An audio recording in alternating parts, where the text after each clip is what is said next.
Shalom, shalom, Mashpakate, shalom, Ban Yahushal. Salutations de paix à vous, mes frères, familles, fils d'Israël. C'est un plaisir pour moi de me retrouver auprès de vous ici afin qu'on puisse aborder un sujet assez sensible.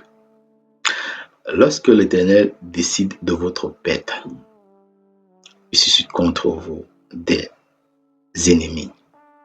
Lorsque l'Éternel décide de vous perdre, il envoie ces entités vous induire en erreur.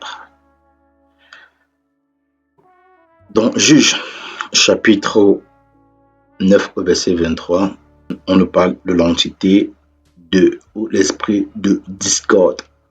L'esprit de discorde fut envoyé, créé de la zizanie entre Abimelech et les habitants de Sichem. Les habitants de Sichem qui lui furent infidèles. Vous le verrez dans Juge chapitre 9, verset 23. L'Éternel peut également susciter l'entité du mensonge. Vous verrez dans 1 Roi chapitre 22, verset 21, lorsque une entité se propose d'être l'esprit du mensonge, afin de tromper Akab, afin qu'il puisse périr. L'Éternel peut également susciter contre vous l'esprit de vertige. Dans Ésaïe chapitre 19, verset 14, un esprit de vertige a été envoyé, et c'est afin de faire chanceler les Égyptiens.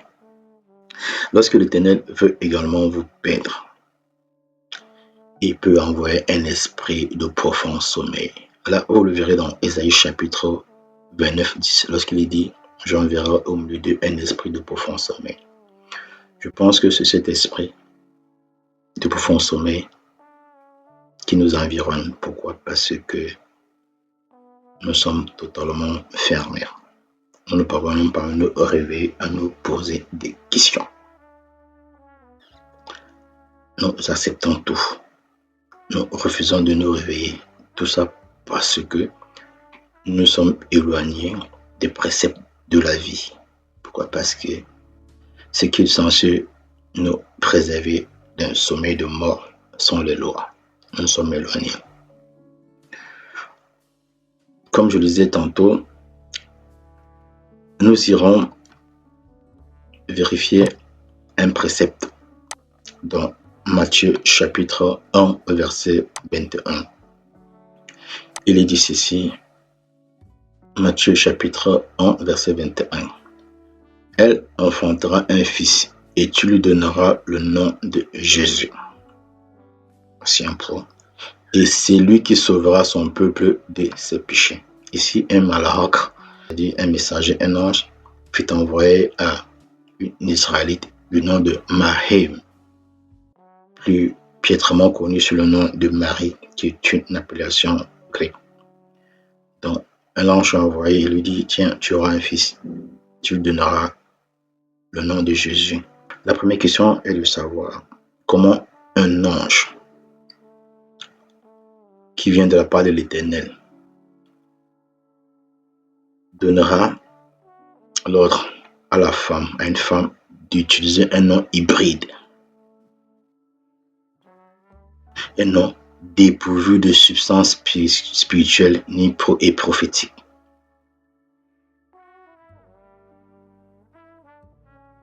Ça ne se fait pas.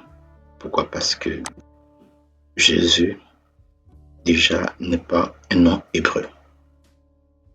Et lorsque ce n'est pas hébreu, alors il est dépourvu de toute substance. Il n'a pas sa place. Lorsque nous allons dans ce site, il est dit quoi à propos de ce nom? Il dit Jésus, son 24-24 est un terme grec trouvé 947 fois dans la Bible. Ce terme peut être traduit en français par Jésus. On dit il peut être traduit en français par Jésus. Nous irons voir si il peut être traduit par Jésus, puisqu'on dit Jésus, tout ce autre, on verra à quel moment a eu cette corruption, cette perversion, ce changement. Pour ce faire, nous chercherons à savoir s'il y a un personnage du récit biblique qui a porté le nom Josué, parce qu'on dit qu'il peut être traduit par Josué. Alors nous verrons si un personnage apporte le nom de Josué. Et nous verrons également si Josué est d'origine hébreu. Nous allons dans Nombre chapitre 13, verset 16. Nombre chapitre 13, verset 16. Moïse envoya 16. Tels sont les noms des hommes que Moïse envoya reconnaître la terre promise. Or, Moïse avait donné à Osée, fils de No, le surnom de Josué. Ici dans le site Théotexte. Bon, je vais prendre un site assez simple. Nombre chapitre 13, verset 16. Tels sont les noms des hommes que Moïse envoya pour explorer le pays. Moïse donna à Osée, fils de Nun, le nom Josué. Donc ici, il y a eu un personnage qui se faisait appeler Osée et qui par la suite vit son nom changé en celui de Josué. Nous verrons également si c'est vrai que Josué peut être changé en Jésus, tous ces autres, on verra. Pour ce faire, nous prenons un comparateur. C'est-à-dire qu'il faut avoir plusieurs versions de Bible. Ça, c'est un comparateur en ligne. Ça, c'est la référence du site. Nous allons dans Zacharie chapitre 3 au verset 1. Le Seigneur me fit voir le grand prêtre Yeshua. Ici, il est dit Yeshua. Okay. Nous allons dans la tradition du monde nouveau. Puis, il m'a fait voir le grand prêtre Josué. Donc, on voit que Yeshua, Josué, c'est le même nom. Nous prenons tradition officielle liturgique. Le Seigneur me fait voir Josué. Nous allons prendre parole de vie. Le Seigneur me fait voir le grand prêtre Yeshua. Nous prenons la Bible Chouaki. Il me fait voir Yehoshua. Voilà, il y a plusieurs formes d'appellation. Maintenant, nous prenons un autre traducteur.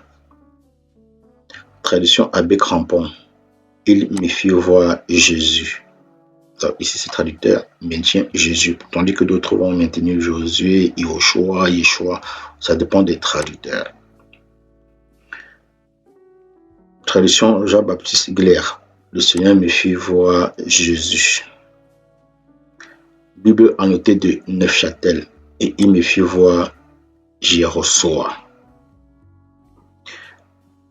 Bible traduction Pierre Giguette. Et le Seigneur me montra Jésus. Nous verrons effectivement selon ce site chrétien. Nous ne sommes pas des chrétiens. Ils disent Jésus, Josué, c'est le même nom. Je ne dis pas que le Messie qui fut suscité aux Hébreux selon l'annonce du malach, c'est-à-dire le messager ou l'ange. Je ne dis pas que c'est le Josué dont il est question au temps de Moïse, c'est le même. Je ne dis pas ça. Mais ce dont je dis est qu'il portait le même nom. Je vais parce qu'il faut qu'on sache c'est quoi l'origine du nom Jésus. Pour ce faire, nous irons ici. Nous voyons que ici, en grec, il est écrit. Nous verrons que en grec, il est écrit Jesus. En latin, le O disparaît, mais on maintient Jesus. Pourquoi? Parce que l'hébreu fut traduit en grec. Et par la suite, les Romains ont récupéré le récit grec pour le traduire en latin. Ils n'ont fait que retirer le O, mais ils ont maintenu la même prononciation. Jesus, ici en grec c'est Jesus, en latin c'est Jesus, et en anglais c'est Jesus. Vous devez savoir que pour arriver au J, pourquoi? Parce que la lettre J, elle est récente, elle n'est pas si vieille que les autres caractères. Et vous devez noter que l'hébreu comporte 22 signes. Il n'y a pas de J. Il n'y a aucun mot qui a une consonne J qui a une prononciation. Ça n'existe pas. La lettre J n'existe pas. Et même en grec, la lettre J n'existe pas.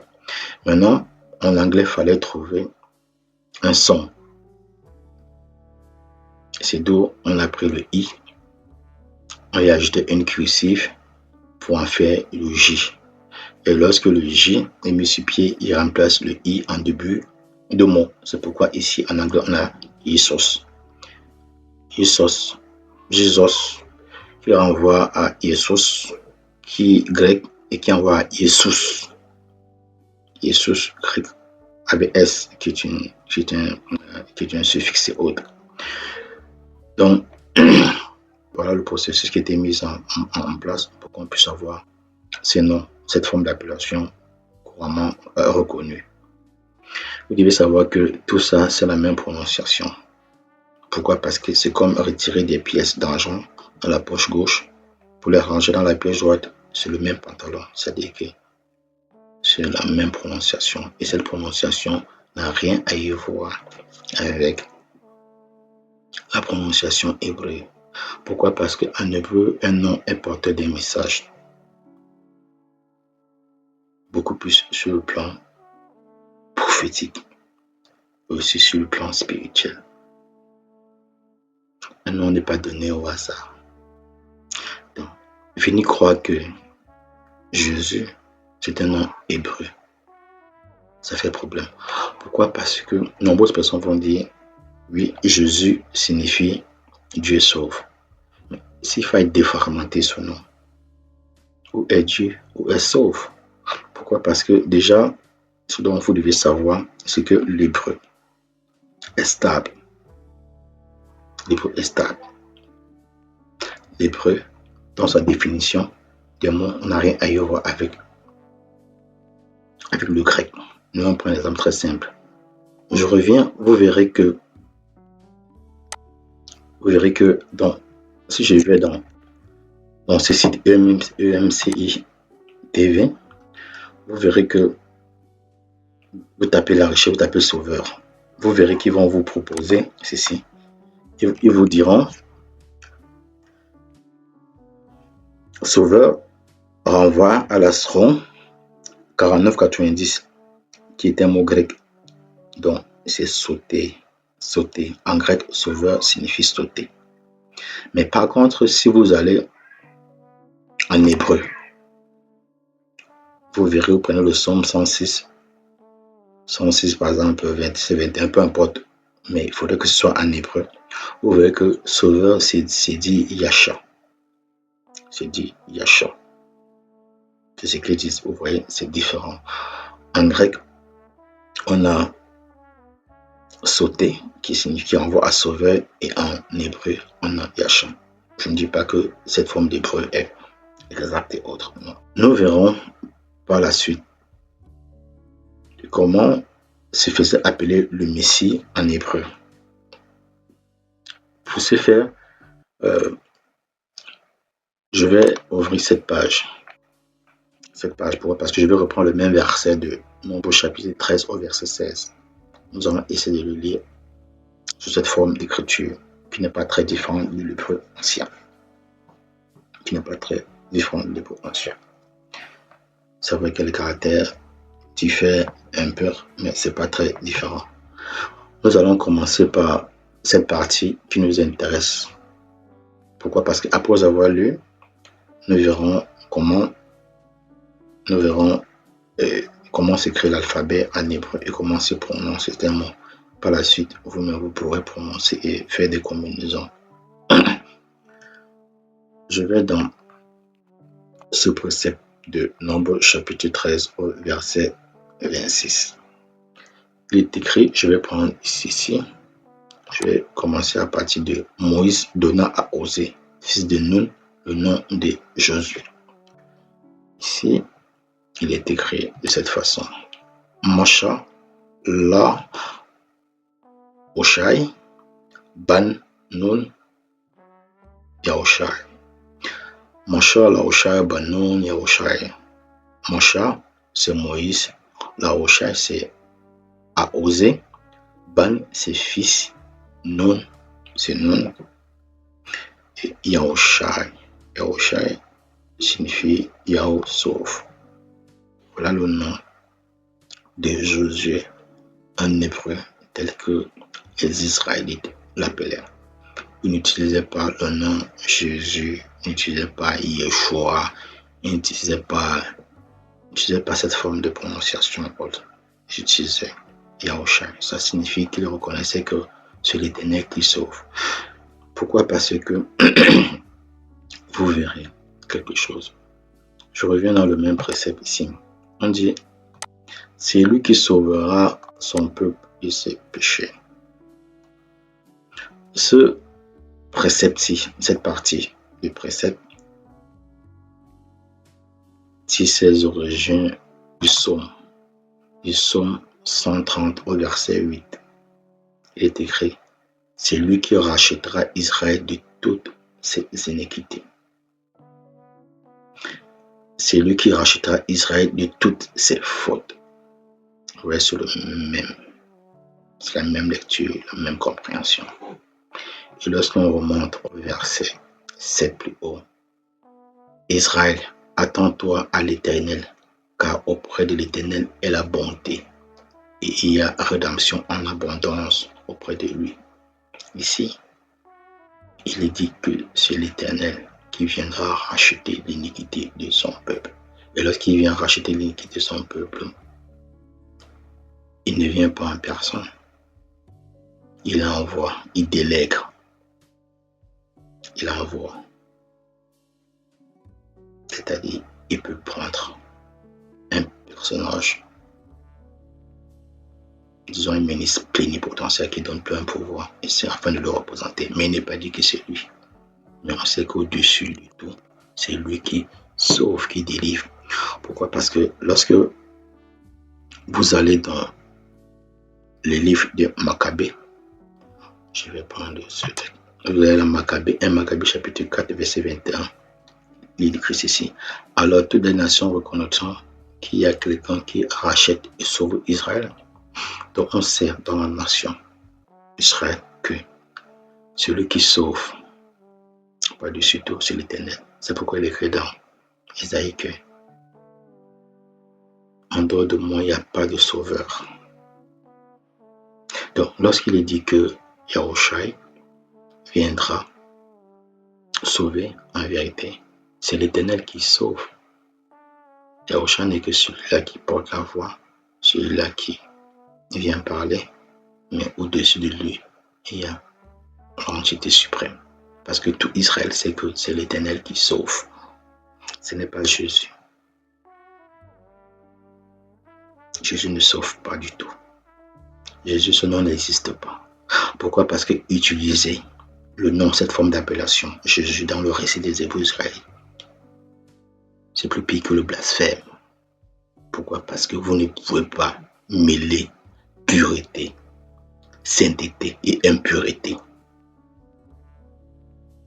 Vous ne pouvez pas lire l'histoire des Hébreux israélites et insérer des noms blasphématoires et autres. Donc Jésus, ce n'est qu'une abomination. Nombreuses personnes viendront dire, non mais il y a eu des miracles au nom de Jésus. C'est bien beau, mais lorsqu'il Élisée, tous ces prophètes-là, lorsque les Moïse faisait des miracles, c'était au nom de qui? Ils utilisaient ce nom lorsque Pharaon faisait des miracles. Les magiciens de Pharaon faisaient des miracles. Ils utilisaient quelle formule? Ils utilisaient le nom de Jésus. Donc, sachant que le nom Jésus n'est pas d'origine hébraïque, c'est un nom d'origine grecque. Et vous ne pouvez pas mélanger l'histoire des Grecs, la mythologie grecque, avec la réalité israélite. Ça n'a rien à y voir. Ça n'a rien à y voir. Jésus, c'est un terme grec, inséré par les linguistes et autres. C'est une forme de blasphème. Jésus n'est pas un nom d'origine hébreu. Ça sont des piètres de translittération. Jésus est une piètre de translittération de Josué. Et Josué est une très piètre translittération de Yahushai. Parce que lorsque vous dites Yahushai, vous reconnaissez que c'est l'Éternel qui sauve. C'est lui qui sauve. Je vais à présent faire une petite seconde partie où nous allons reparcourir assez rapidement l'alphabet et voir comment il se prononce. Comment se prononce certains mots, certains caractères ou lettres, alphabet.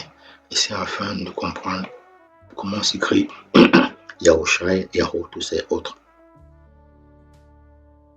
Donc, faites vos propres recherches. Mais de grâce, sachez que Jésus n'est pas ce nom. Un ange ne pouvait pas apparaître, un malhak ne peut pas apparaître et donner un nom hybride, un nom gréco-latinisé. Ne pouvait pas. C'est une abomination. C'est un livre qui a été traduit avec des incohérences. Il a été traduit et c'est afin de pervertir. Les mots en hébreu ont des porteurs des sens. Mais par contre, ce que nous utilisons en français ou en anglais, ou en grec, ce sont des adaptations.